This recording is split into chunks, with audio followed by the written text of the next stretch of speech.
And the underpinning with Project 25 is Christian nationalism, dominionism. Perspectives is that we're a nation under God.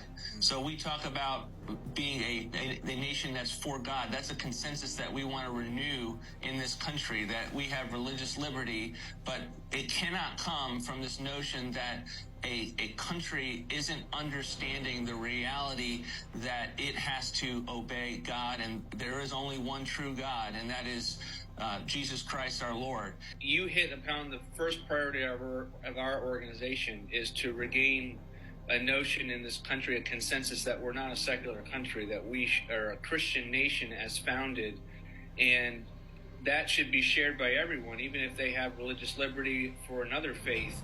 But that to the extent that you don't have that consensus, you have a culture and a nation that just disintegrates. So I want to make sure that we can say we're a Christian nation, and my viewpoint is mostly that I would probably be Christian nationism.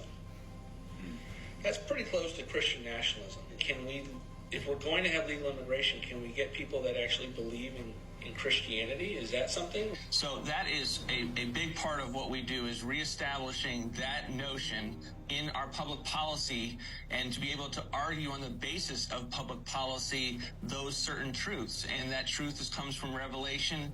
And that doesn't mean that everyone agrees with it, but can we at least have Christians in the public policy realm that argue from their perspective that they hold, as opposed to kind of this Christian secularism. And all I'm saying is that we're meant to be a Christian nation. We should be a Christian nation. We should provide religious liberty for everyone in this country to practice their faith.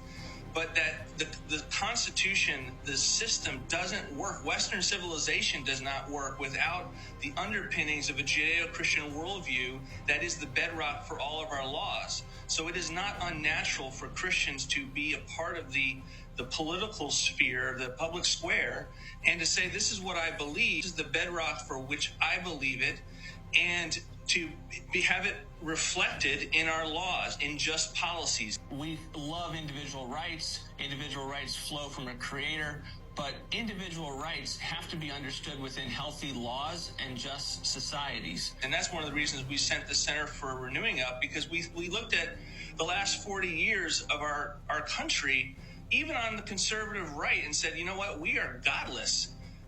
We are largely secular. We think that the economy alone should be the decider of all of decisions.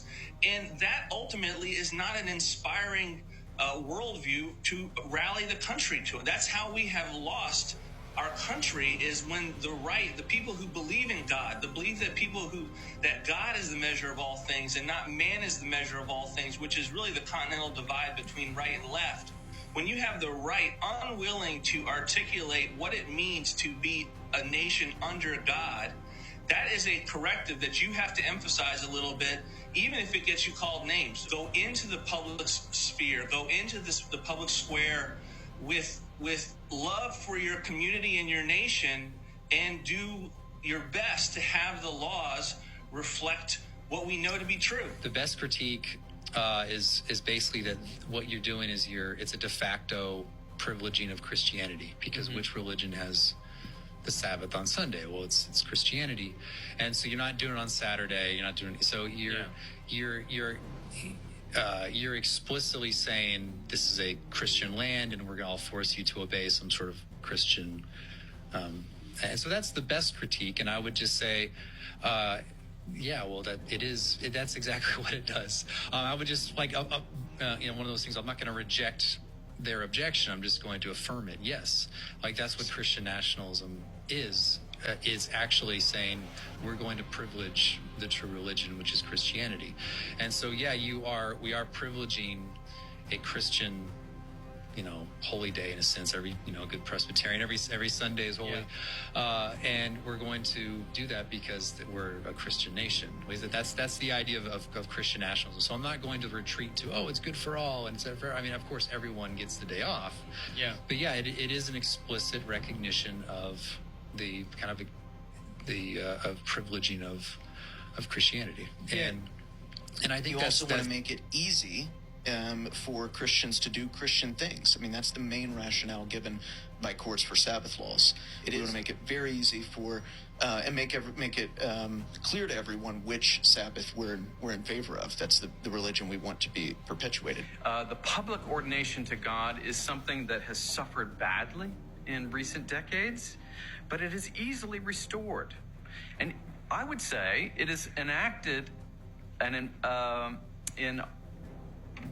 continues to be on the books in many different states in the way of blue laws, of Sabbath laws. If you've been following our disputes, we've been proponents of Sabbath laws. A restoration of the Sabbath is the most material gift that we can give to our nation.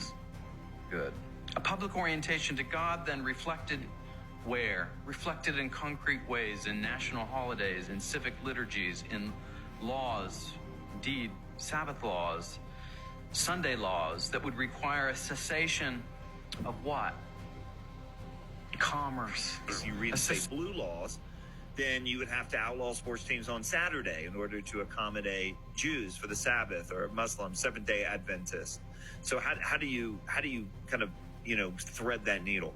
Well, we're not obligated to satisfy every group under the sun. You have to make these changes. I don't think Congress has the authority to mandate like a national closing on the Sabbath. That was always a state decision to do that. But let me add, it was always a state decision